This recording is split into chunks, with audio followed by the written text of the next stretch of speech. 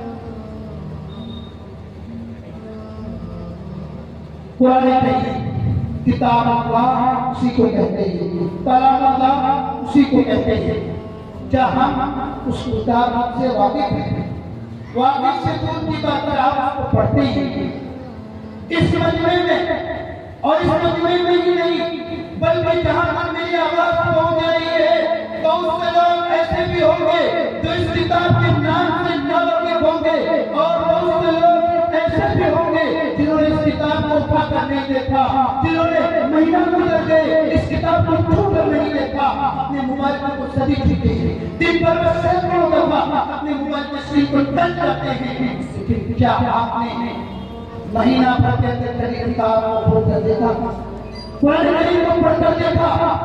قرآن کریم پکار پکار کر کہتی ہے، اے اللہ کے بندو مجھے بھی تو کھول کر دیکھو۔ قرآن کریم کہتی ہے، کتابوں میں سجایا جاتا ہوں، پڑھ پڑھ کے سنایا جاتا ہوں۔ قرآن کریم کی حالت یہ ہے کہ قرآن کریم کتابوں میں رکھے ہوئے ہیں، لیکن پڑھنے کی کسی کی ہمت نہیں ہوتی، پڑھنے کی کسی کی طاقت نہیں ہوتی، سب پڑھنے پڑے ہوئے ہیں، اور اگر پڑھنے کی طاقت ہمت کبھی ہوتی ہے، اس وقت ہوتی ہے پڑھ پڑھ کے سنایا جاتا ہے، جب کسی کا انتقال ہو جاتا ہے لوگ کہتے ہیں قرآن کریم پڑھ لیا جائے، کسی کی یہاں کوئی میلاد ہوتی ہے کہتے ہیں قل ہو اللہ پڑھ لیجیے، چاروں قل پڑھ لیجیے، بس یہی تک پڑھنے پر محدود ہے، اور اس سے آگے پڑھنے کی نہ سیکھنے کی کوشش کرتے ہیں، نہ جاننے کی کوشش کرتے ہیں، اور نہ اپنے اولاد کو پڑھانے کی کوشش کرتے ہیں۔ ہم خود اس کتاب سے دور ہیں، ہمارا عقیدہ ہے ہم قرآن کو مانتے ہیں، لیکن قرآن کو مان کر ہم اس پر عمل نہیں کرتے، قرآن کو مان کر ہم بدعملی کرتے ہیں، گناہ کرتے ہیں، قرآن کو مانتے ہیں سود کھاتے ہیں، قرآن کو مانتے ہیں نماز چھوڑتے ہیں، قرآن کو مانتے ہیں لیکن حرام کاروبار کرتے ہیں، قرآن کو مانتے ہیں لیکن عیاشی آبادی کرتے ہیں، اور اس سے بڑھ کر اپنے آخرت کی ذات سے غافل ہیں۔ بابا کی تقریر کو ختم کرتا ہوں، کیونکہ اس کے بعد حضرت مولانا مفتی انعام الحق صاحب بھی ہمیں ان سے بھی سننا ہے۔ تو 2 منٹ اور میں اپنی بات کو میں کہہ رہا تھا کہ قرآن کریم کو مانتے ہوئے ہم اپنی زندگی میں اس پر عمل کرنے کی کوشش نہیں کرتے، اور قرآن کریم سے ہم دور ہیں تو اپنی زندگی کے اندر لانے کی کوشش کرتے ہیں۔ میرے بزرگوں ایک پیغام چاہیے، جب یہ شعبان کا مہینہ داخل ہو چکا ہے اور اس کے بعد رمضان کا مہینہ ہے، اور اس رمضان کے مہینے میں یاد رکھیے قرآن کریم کا نزول ہوا ہے۔ اب نازل ہوئی قرآن کریم رمضان کے مہینے میں، انزل شہر رمضان الذی انزل فیہ القرآن، رمضان کے مہینے میں قرآن کریم نازل کی گئی۔ میں آپ سے یہ ریکویسٹ کر کے جانا چاہتا ہوں، یہ پیغام آپ کے کانوں میں ڈال کر جانا چاہتا ہوں کہ لوگوں اس قرآن سے واقف نہ ہو، اس قرآن کریم کو اپنے سینے سے لگاؤ، اس قرآن کریم سے محبت کرو، اس قرآن کریم کے پڑھانے والوں سے محبت کرو، اس قرآن کریم کے پڑھانے والوں سے محبت کرو، اس قرآن کریم کے پڑھنے والوں سے محبت کرو، اس قرآن کریم کے پڑھانے والوں سے محبت کرو، اس قرآن کریم کے بیان کرنے والے اور اس کو عملی جامہ پہنانے والے لوگوں سے محبت کرو، کیونکہ اگر ہم قرآن کریم کو پڑھنا نہیں چاہتے، ہمارے دل کے اندر طلب ہے سیکھنے کی، ہم علماء سے محبت کریں گے، قرآن کریم کے پڑھنے والے سے محبت کریں گے، تو خدا کی قسم مجھے امید نہیں کہ اللہ تعالیٰ آپ کو بیڑا ہو سکتا ہے اس محبت کی وجہ سے، اس قرآن کی برکت کی وجہ سے قیامت کے دن آپ کا بیڑا پار کر دے۔ کیا ہم محبت کریں گے قرآن والوں سے؟